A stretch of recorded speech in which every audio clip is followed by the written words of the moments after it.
Welcome back to Boss Bites in what I believe is episode 8. And if you're watching this video on YouTube and not just listening to the audio version, you'll notice that I'm in a little bit different surroundings. And that's only because this topic is going to be very informal, basically all opinion based, so I wanted to sort of make sure that the environment matches the topic. Plus, I live just south of Denver and we're supposed to get a huge snowstorm tonight, so I figured that I would enjoy the outdoors as much as I possibly could. So in episode 8 of Boss Bites today, I'm going to be talking about my opinion on steroid use.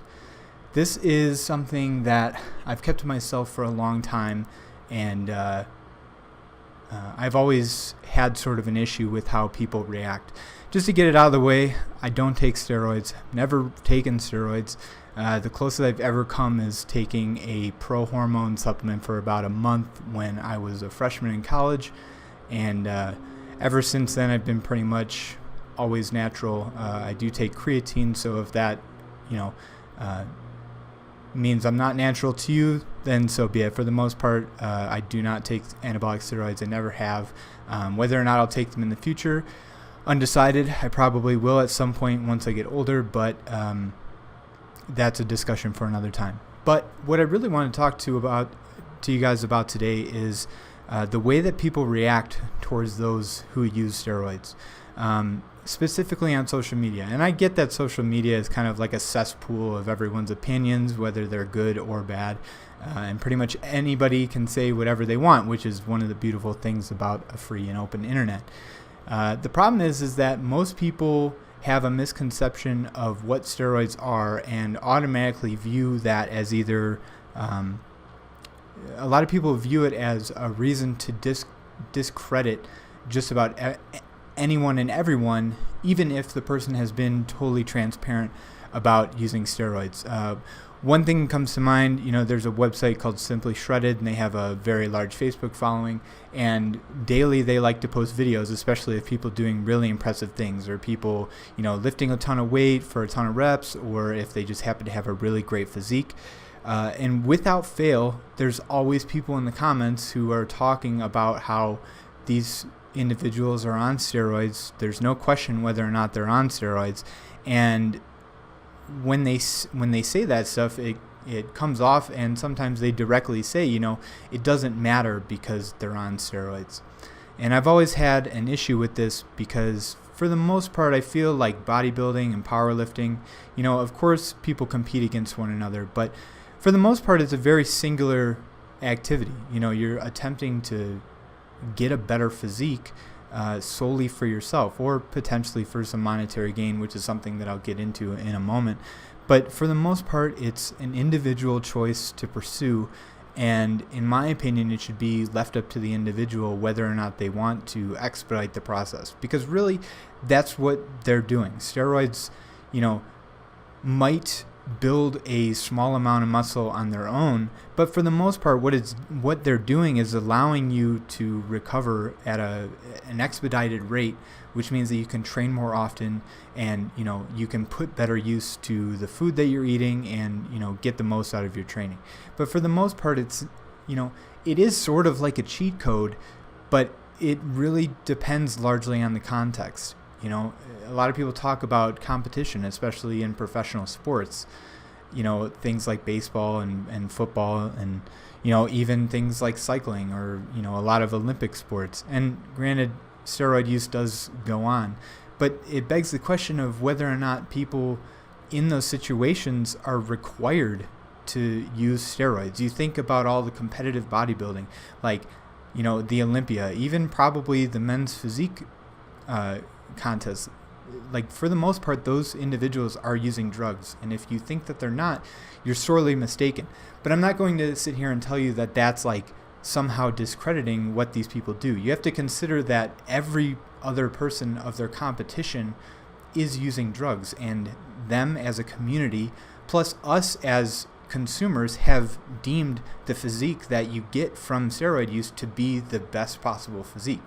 I mean, you take two fitness models, one who's on steroids and one who's not on steroids, and then try and make a cover photo. Without a doubt, the magazine that has the cover photo of somebody on steroids, for the most part, unless they, have terrible skin and look like they've been using steroids their whole life, for the most part, people are going to purchase those products that display the alpha steroid user physique. It's hilarious.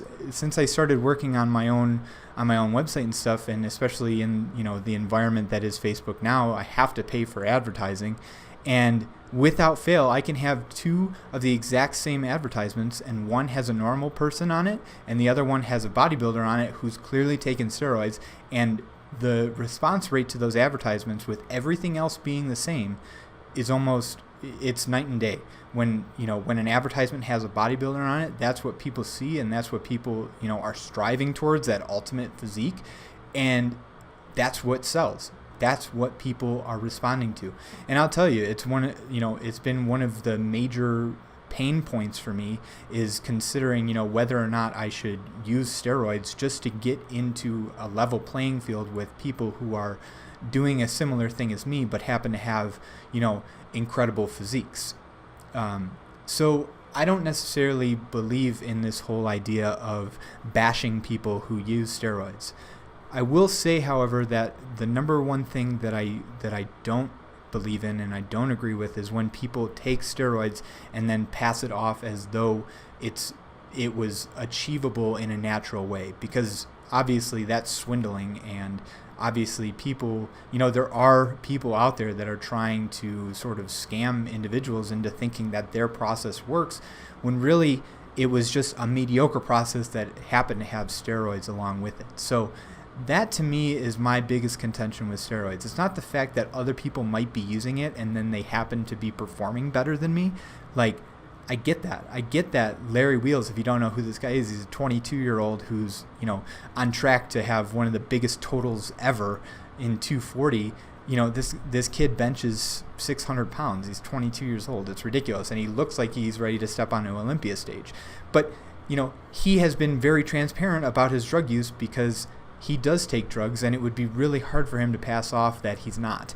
But you have to remember that everybody else that he's competing against is also taking drugs. So it's sort of like, if you were in a motorcycle race and you decided that you were going to use a bicycle because you wanted to, prove something to yourself, you're in essence putting yourself at a major disadvantage if you're not following suit with your competition. It was the same thing that happened with Lance Armstrong, a decade ago. You really think that Lance Armstrong is the only person that was taking EPO on the Tour de France?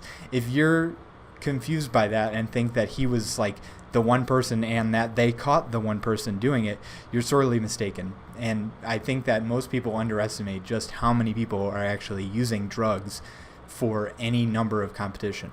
So in light of not extending this any further, I just wanted to give my opinion on that. I think that people need to stop, doing this whole high horse thing, like, oh, you're on steroids, it doesn't matter what the hell you do, like none of that matters, and it's just the drugs talking.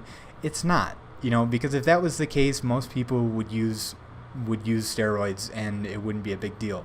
There's obviously the whole health part, but it's a personal decision. People want to be able to do what they can with their own bodies, and I fully support that. And I'd be lying if I said that I've never been tempted to take steroids, but for the most part that temptation has come because I just want to see something for myself, and not necessarily because I want to give off this persona of that I know what I'm talking about more than others. I just have a real hard problem with people who are speaking their opinions without thinking about what they're talking about, or if they don't actually know what they're talking about. So that's my stance on steroids. I say if you're not trying to fool people into thinking that you're doing things naturally, go for it. Personally, if there wasn't any ill health effects, I would 100% take steroids. It's just I'm at a point in my life where I probably don't need exogenous testosterone, and I also am not ready to be taking testosterone for the rest of my life. Perhaps when I'm 50 years old and I want to have more virility and longevity and, still be able to work on the gym, sure. But at that point, what's the point of complaining about it in the first place? If you have, say, another, 25 or 50 years that you have to take it, I say if you can have an improved quality of life, it's a sacrifice that I'm willing to make. So in light of not extending this any further, that's sort of my opinion on the subject. If you happen to have a similar opinion, please let me know. Please, sound off in the comments below. I'd love to hear your side of the story and whether or not you think that steroid use is acceptable in any scenario, or if it's not, and I'd love to hear why. So I think that about wraps it up for today. If you liked this content, please consider giving the video or the track a like, and if you really, really enjoyed this content, please consider subscribing to the YouTube channel as well as the podcast. So that wraps it up for today, and I'll talk to you next time. Thanks.